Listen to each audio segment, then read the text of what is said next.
Alright,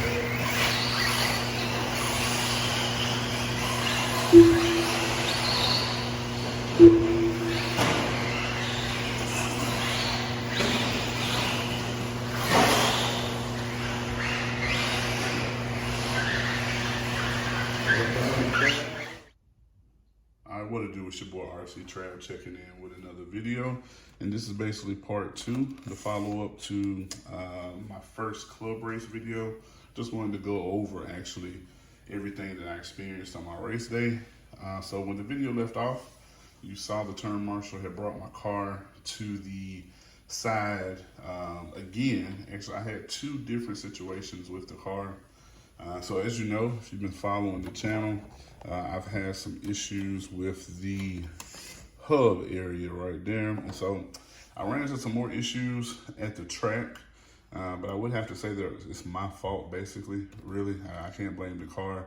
When I did put the knuckle in, I didn't lock tight the screws that went in with it. Those screws did go into metal, and so I didn't lock tight them. And so on my second, we had practice, and then my first qualifier, I actually didn't make it to the end of the race due to one of those screws had fell out. Excuse the noise, this is my water heater out here. And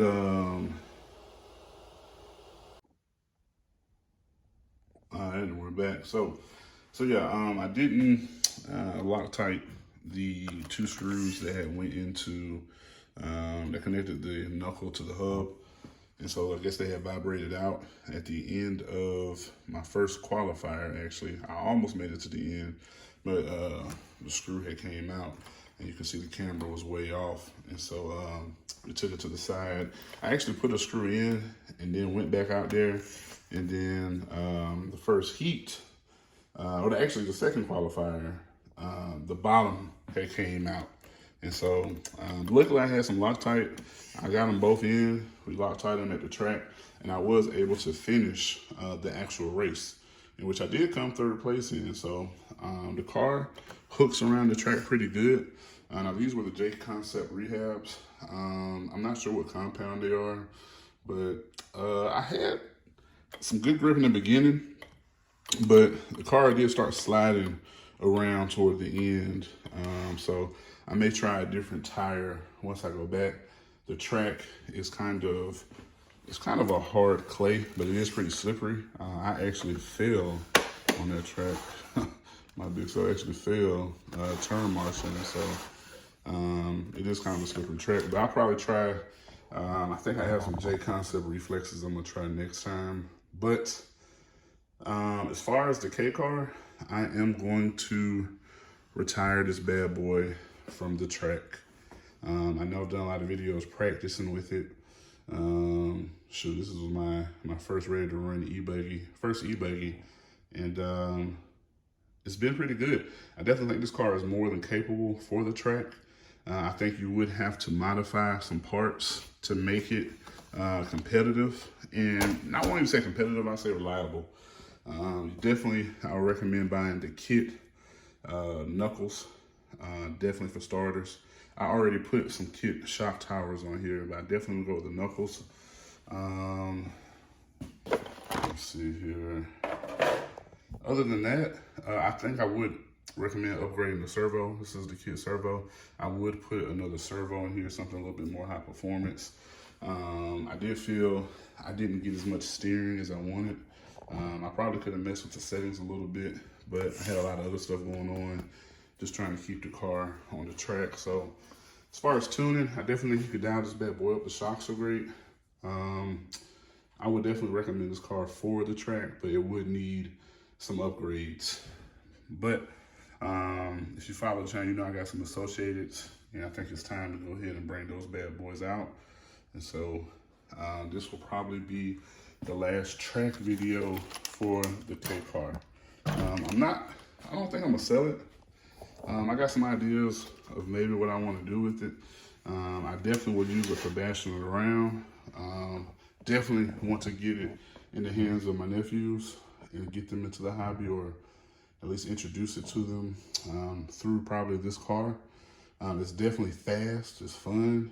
I really don't have too many things bad to say about it. It is an RTR at the end of the day. And so for RTR, I think you get what you pay for. But to make it competitive around the track, you would need some kit upgrades. All right. And let's see here. But that's pretty much all that I have. We finally got this bad boy around the track for its first club race. I didn't want to put this car on the shelf before we did that, so we got that accomplished. Definitely happy with this car, and definitely hope to put it in the hands of the youngins, introduce them to the hobby. That's what it's all about.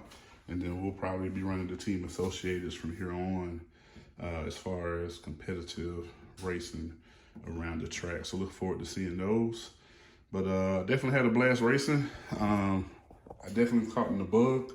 That's all I've been thinking about since I did race. The people at the track were so fun to be around, and they were so helpful. I mean, they went out of their way to make sure I finished the race. I had actually packed all my stuff up at one point and just was spectating, and those guys were like, "Nah, we're fixing the car, we're finna race." And I was just like, I was just blown away with how friendly they were and how helpful they were. They went into their parts bags and made sure I had the parts I needed. And that kind of goes into the video that I had made the other day about what to take to the track. And I can't stress enough, one thing I learned was spare parts. So, I mean, kind of speaks for itself. If you're gonna be running these cars, definitely make sure you stock up on spare parts at the track. You know, these cars, it's nothing, I mean, nothing you can prepare.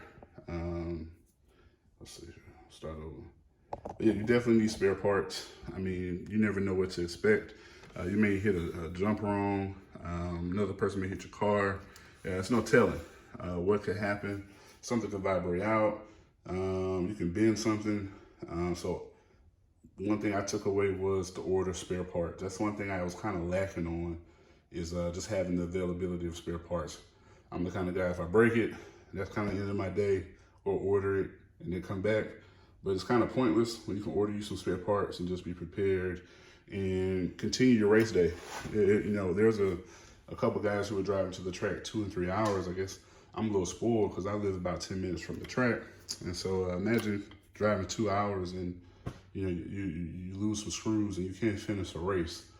So I'm definitely ordering me extra screw kits for all my cars. I'm definitely gonna stock up on spare parts. I'm definitely racking up on them with the Associateds.